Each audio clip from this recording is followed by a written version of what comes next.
Di sini kami akan mempresentasikan sistem dan struktur politik ekonomi Indonesia pada masa Orde Baru tahun 1966 sampai 1998. Assalamualaikum warahmatullahi wabarakatuh. Halo teman-teman semua, perkenalkan kami dari kelompok 2.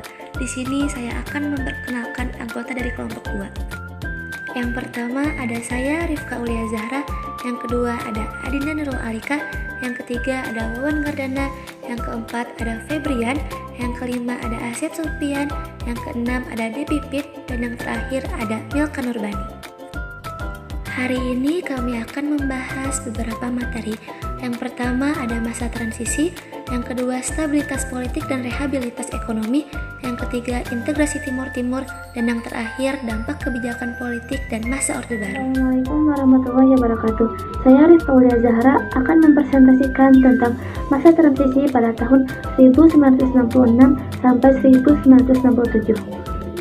Lahirnya pemerintahan Orde Baru tidak bisa dilepaskan dari kondisi sosial dan politik pada masa itu. Pasca penumpasan G30 SPKI, pemerintah ternyata belum sepenuhnya berhasil menyelesaikan politik pada peristiwa tersebut. Kepercayaan masyarakat terhadap Presiden Soekarno menurun. Tanggal 25 Oktober 1965, para mahasiswa di Jakarta membentuk organisasi federasi yang dinamakan KAMI dengan anggota antara lain HMI, PMKRI, PMII, dan GMNI. Yang pertama ada aksi Tura. Yang pertama ada pembubaran PKI dan ormas-ormasnya. Yang kedua perombakan kabinet Bikora dan turunkan harga pangan. Lalu yang kedua ada surat perintah 11 Maret. Yang pertama pembubaran PKI dan ormas-ormasnya menyatakan sebagai partai terlarang penangkapan 15 menteri yang terlibat mendukung G30 PKI dan pemurnian MPRS dan lembaga negara lainnya. Yang ketiga ada dualisme kepemimpinan nasional. Yang pertama ada surat perintah 11 Maret, pembubaran PKI dan membentuk kabinet Ampera. Sekian dari saya. Wassalamualaikum warahmatullahi wabarakatuh. Stabilitas politik dan rehabilitasi ekonomi. 1. Stabilisasi politik dan keamanan sebagai dasar pembangunan. Menciptakan stabilitas politik dan ekonomi sebagai masyarakat mutlak. Berhasilnya pelaksanaan realitas dan pemilu. Menyusun dan merencanakan realita. Melaksanakan pemilu selamat lambatnya pada Juli 1971. 2. Stabilitas penyelenggaraan. Depolitas, Propal dan ormas juga dilakukan oleh pemerintah Orde Baru melalui cara penyelenggaraan ideologi melalui ideologi Pancasila dengan alasan Pancasila telah menjadi konsensus nasional keagamaan. Keragaman dalam pemahaman Pancasila perlu disosialisasikan. Gagasan ini disampaikan oleh Presiden Soeharto. Sekian, wassalamualaikum warahmatullahi wabarakatuh. Dewi fungsi abdi.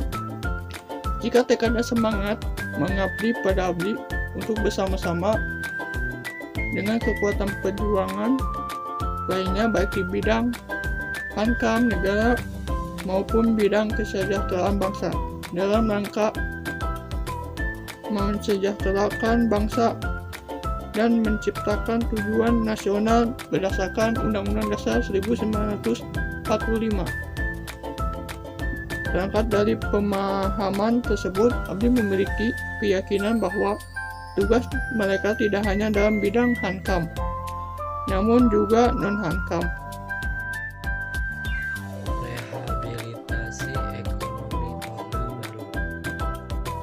Program rehabilitasi ekonomi Orde Baru dilaksanakan berdasarkan pada TAP MPRS No. 1966 yang isinya antara lain mengharuskan diutamakannya masalah perbaikan ekonomi rakyat di atas soal-soal nasional lain. Hal ini termasuk juga soal-soal politik. Konsekuensinya, kebijakan politik dalam dan luar negeri pemerintah harus sedemikian rupa hingga benar membantu penjajahan pembangunan Orde Baru, pemerataan pemenuhan kebutuhan pokok rakyat, pendidikan, pertanian, kesejahteraan masyarakat Pasyandu, keluarga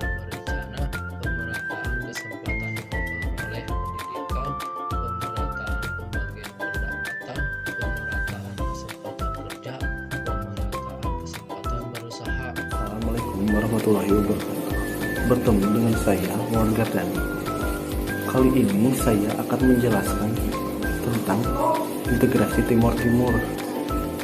Integrasi Timur Timur ke dalam wilayah Indonesia tidak terlepas dari situasi politik internasional saat itu, yaitu Perang Dingin, di mana konstelasi geopolitik kawasan Asia Tenggara saat itu terjadi perebutan pengaruh dua blok yang sedang bersaing, yaitu blok barat yang dipegang oleh Amerika Serikat dan blok timur dipegang oleh Uni Soviet.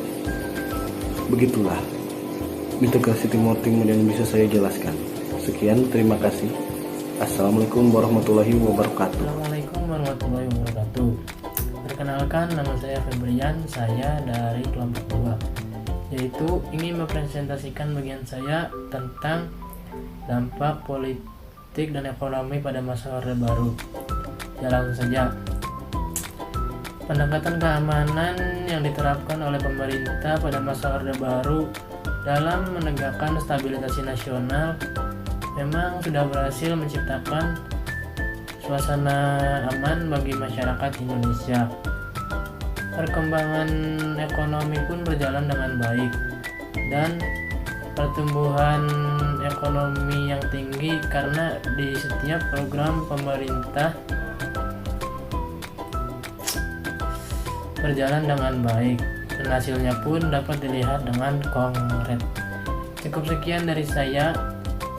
Bila ada kesalahan itu datanya dari saya, dan yang benar itu karena cuma rasa ini kepadamu. Cukup sekian dari saya. Billahi taufiq wal hidayah. Assalamualaikum warahmatullahi wabarakatuh. Assalamualaikum warahmatullahi wabarakatuh.